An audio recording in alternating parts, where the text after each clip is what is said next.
Welcome to the Casting Across Fly Fishing Podcast. I'm Matthew of castingacross.com, where I explore the quarry and culture of fly fishing. Your ears have found their way to the 276th episode of the podcast, which also happens to be the 6th episode in the inaugural stretch of the Cast1 series. For those of you who do not know already, the Cast1 series is aimed a little bit more towards the curious person who has some interest in fly fishing, or the new fly fisher, or if you've been fly fishing for a long time, it attempts to go through those basics, those fundamentals again, because it's always good to revisit that, and it gives you some ammunition as you are talking to people and trying to be helpful in explaining what fly fishing is and how fly fishing works. In today's podcast, we're talking about the seasons of fly fishing, but we're talking about the seasons of fly fishing really specifically for trout. This does not mean that what we talk about today has no applicability to warm water fish or to the salt, but it really is more focused on trout. We will be talking about warm water fly fishing in the next few weeks on the podcast, and a saltwater podcast in the Cast 1 series is on the docket, but not for the immediate future. But what I am seeing as I talk through these issues, as I plan to talk through these issues, and hopefully you're getting as you're listening, especially if you're a new angler, is that there is so much more out there.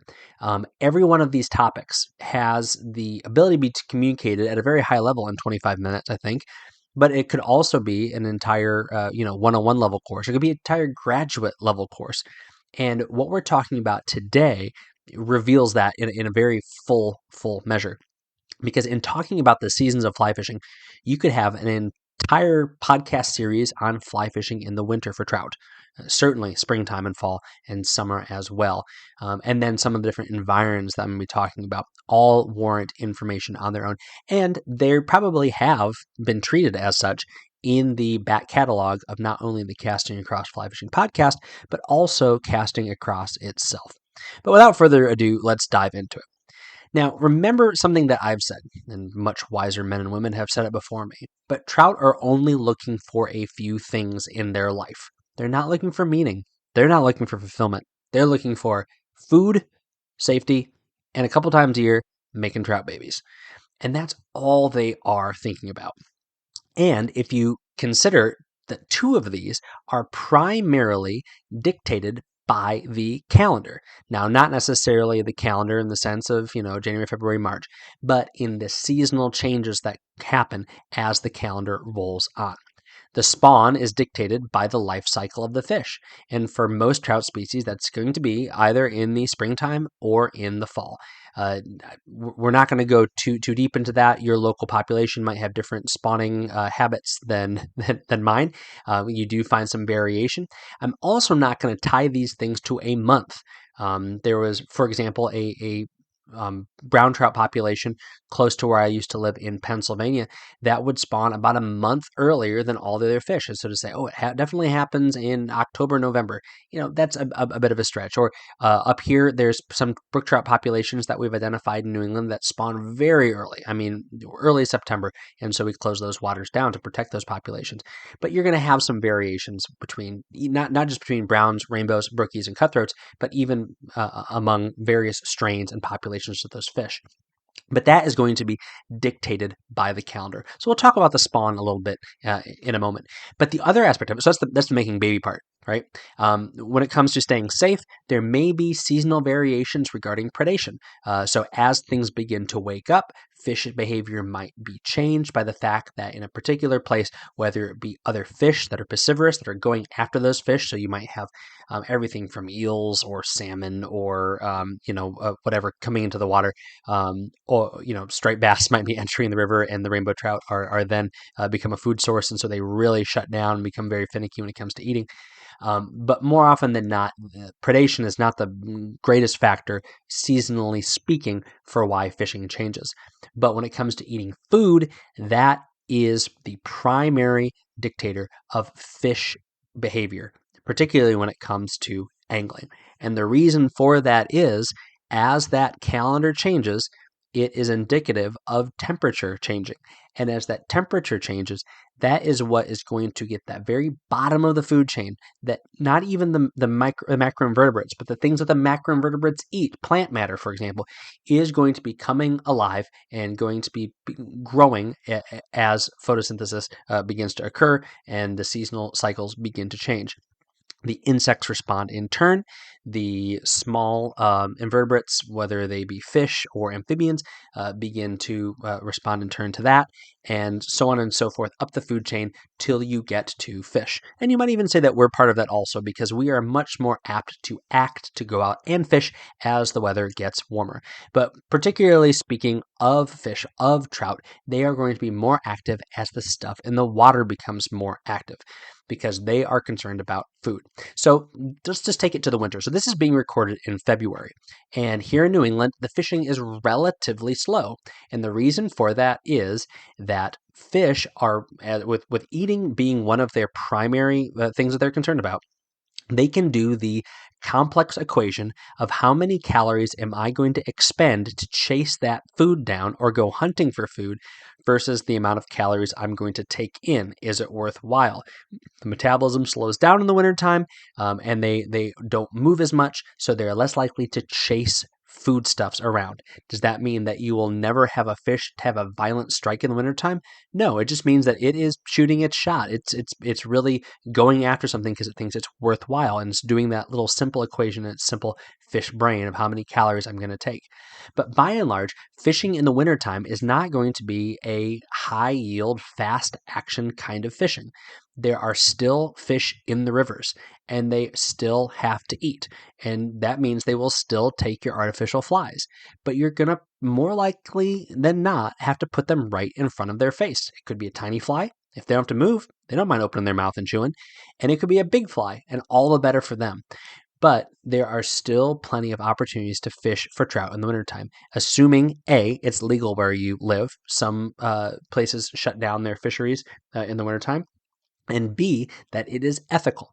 Now, you're going to run into a lot of the same situations, assuming that you live in kind of a moderate climate in the wintertime as you do in the summertime. If it gets too cold, you have to be very considerate of how you handle the fish. That fish that is in the water has some thermal refuge by being surrounded by water, being a cold-blooded animal, compared to what it is like when it gets brought up out of the water. Even having that fish in your net, in your hand, out of the water for a handful of seconds can be detrimental to that fish. And so that's why I'm saying you not only have to pay attention to the local legality of fishing, but the ethical considerations that go into keeping that fish out of the water. Of course, days when it's in the 40s and 50s, that's not a big deal. But you can certainly fish below freezing. You could fish below zero if you're a little bit of a masochist. But at that point, you need to be not only concerned of your own safety, but of the fish's safety. Would you want to be in that situation? Of course, if you're catching fish to eat, which fly fishers do, and it's not wrong to do that. If you can do that where you're fishing and it's an ethical idea, then by all means keep that thing out of the water as long as you want. In fact, it'll freeze up nice and stay nice and fresh for you. But just think about how few things are moving around on your river that you drive over every day or that you dream about fishing on in the middle of February. There's not a whole lot of birds. You're not seeing anything swimming around. You're not seeing a lot of bugs flitting about. Of course, there are insects that are active in the wintertime, and this is the kind of thing that you'd want to key in on when you are fishing for trout. Trout will rise to dry flies. In fact, some of my favorite fly fishing in the wintertime is finding fish that are rising to midges, these teeny tiny little macroinvertebrates that are hatching, that are flitting around on the surface of the water, that from time to time, especially in a nice sunny spot, you'll find fish that get in the mood to chase after them. And it's a wonderful thing to be able to have dry fly fishing in the middle of January and the middle of February. Of course, that is going to be an exception and not a rule, depending on where you fish. But the fly fishing will slow down because the fish slow down themselves. Their metabolism, their feeding, the feeding opportunities they have start to reduce. And so as just the way that they're created, they're going to really dial back their activity in the wintertime. But of course, spring is right around the corner. Now, when does spring hit? Now, of course, there's a calendar day for spring, but if you've ever planted vegetables or fruit, or you've transplanted plants from a greenhouse into your garden or your yard, you know that there's growing seasons. times when it is most ideal to plant, is most ideal to transplant for those plants. And that is, there's these wavy lines that go from the south of the United States all the way up to the north. And springtime, quote unquote, is later as you move further north. The same thing is true of the seasonality of trout fishing. Um, for trout anglers, this isn't something that is talked about as frequently as with bass anglers. In fact, there's well documented kind of bass spawning season because they spawn in the springtime. And one of the times that folks like to pattern them is the pre-spawn. And so they will actually have these maps of when the spawn is going to be for the bass as you go from Florida up to Maine and then, of course, west. But a similar phenomenon happens with trout in the springtime. And it has to do, yes, with the seasonality of the life cycle of the fish, but it's also very much largely dependent upon the climate you live at, the latitude that where you are and where you're fishing. But even that, there's more variables. So out here in the east, we are primarily influenced by the temperature. But when you get out west in some of these famous rivers out west, when you think about Montana and Colorado and Wyoming, they are not only influenced by the temperature that the air is and how much that influences the water temperature, but they're influenced on how much snow they got and how much melting that snow is doing. So a really, really warm stretch might be nice, but it also might mean that that water is blown out and looks like chocolate milk. And so although it's incredibly warm out, it would have been nicer for more temperate, cooler weather for a long stretch of weeks so that you have that water slowly melting and warming up more slowly as opposed to a deluge of glacial runoff or snowmelt. So there's a lot of variables, but eventually what will happen, assuming that things aren't crazy, both environmentally and otherwise, is that you will have a burgeoning insect activity. Not just insects, but of course the other things that eat insects. The bait fish become more active. All the other little critters that become more active, whether it be crayfish, whether it be frogs, the entire food chain begins to wake up in the springtime as the weather warms in response not just to the weather, but how the weather is a trigger to their natural life cycles. Everything starts looking for love as well at some point in time in the spring, and so they start to make dumb choices, like people.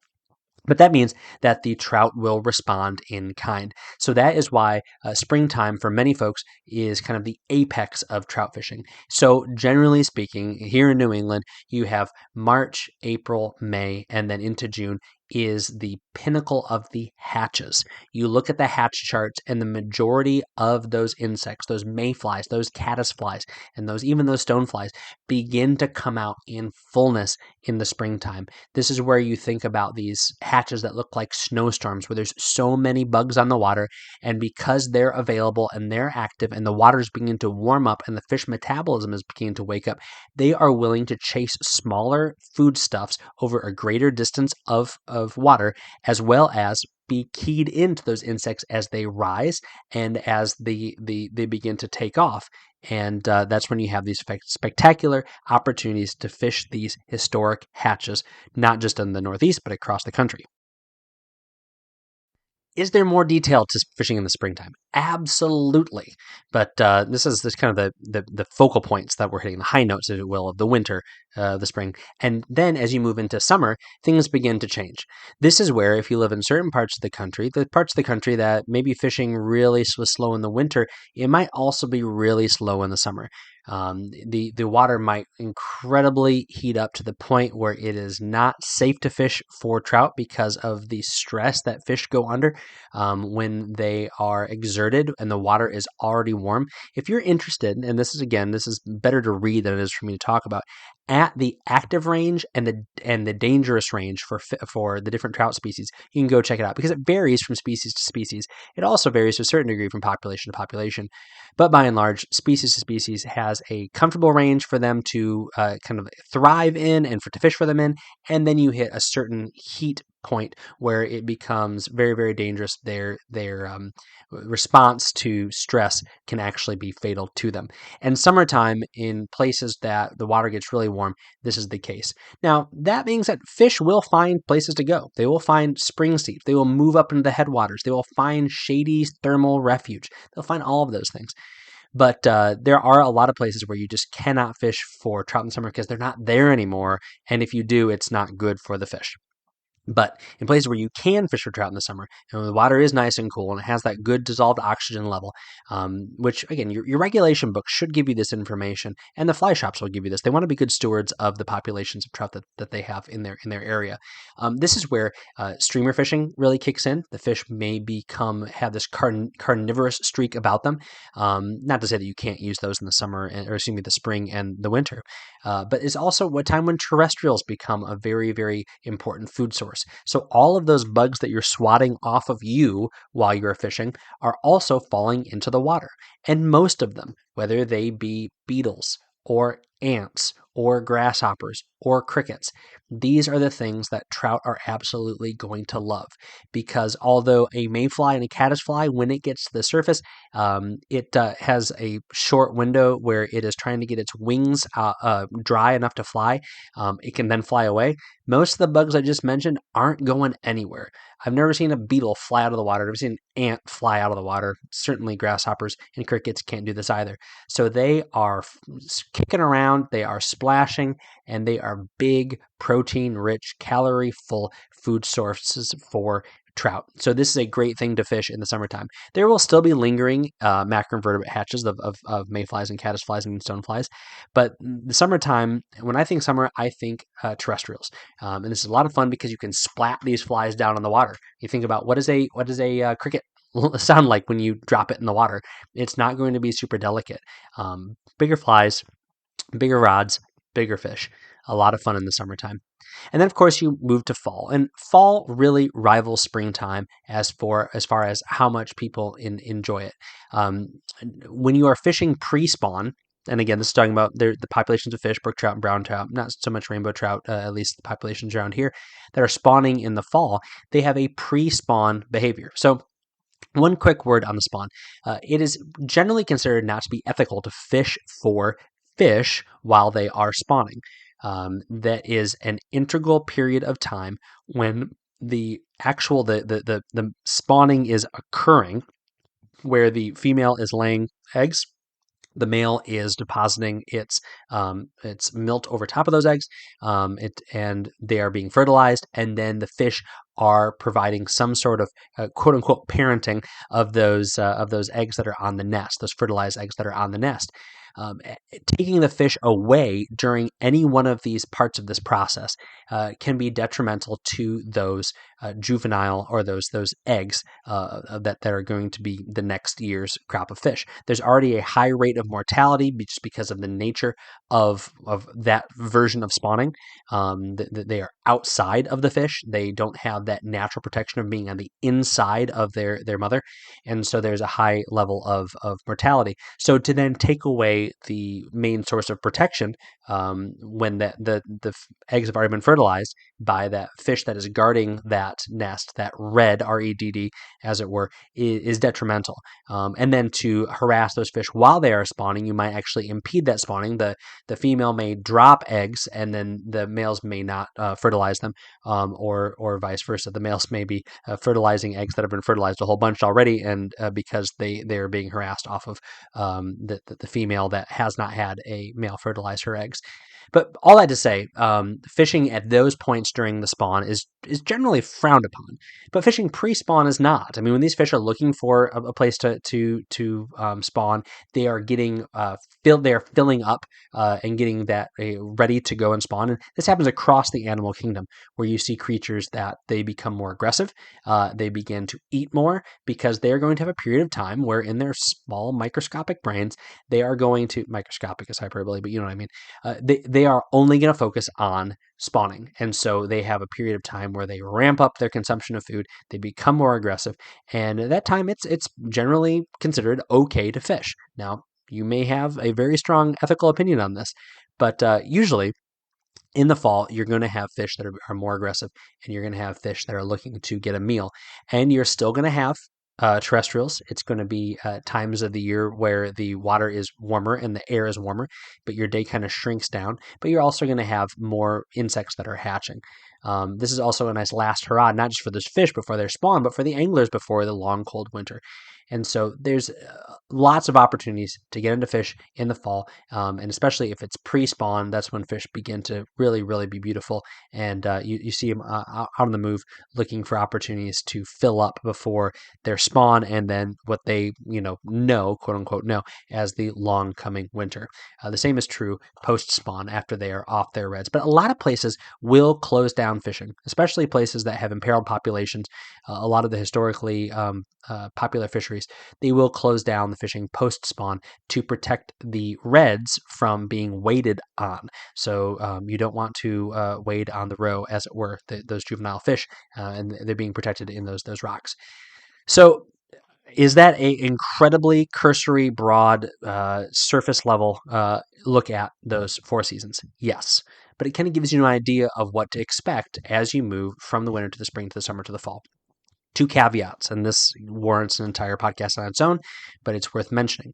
If you can fish a tailwater, so that is to say a river that comes out from a dam, and that tailwater is bottom release, so it doesn't look like a waterfall coming over a dam, but it comes out of turbines or out of some sort of tubing that is at the bottom of the dam, and that flow is regulated such that there is a consistent flow throughout the year within a certain range, then there's a very good chance that seasonality is not going to be as big of a deal for fish behavior. The reason for that is the water coming out of the bottom of that dam is going to be a consistent temperature year round with a few degrees of variation, because that water that's at the bottom of that lake above the impoundment has all that thermal refuge of the water that's above it. So even though it may ice over on top, it's not icing 75 or 50 feet down. And so that water is coming out nice and cool, and it'll be nice and cool, but warmer than a similar river that has no dam on it that time of year. And in the summertime, it'll be cooler than a river that is flowing unimpeded throughout the summer. Now, of course, as you get the further and further you get away from that cold water source, the greater it is going to cool off in the wintertime and they warm up in the summertime. So there is some seasonal changes. Then, of course, you have the life cycles of the insects and of the other creatures, and of course the trout. So there are going to be changes in behavior, but they're not going to be as extreme as you're going to find on a river that is a free-flowing, freestone river. Now, the other thing is a spring creek. So instead of with a tailwater, that water coming out of the bottom of the dam, here you have water rising up from the earth, and that water is a more consistent temperature because it is instantaneously appearing, or more often than not, a number of springs kind of come together to form a creek or a river. And that is going to be within a few degrees, depending on if it's January or July. Now, the further you get downstream, that all the influences of the air around it and the temperature, even the ground and even the stream bottom, is going to change that.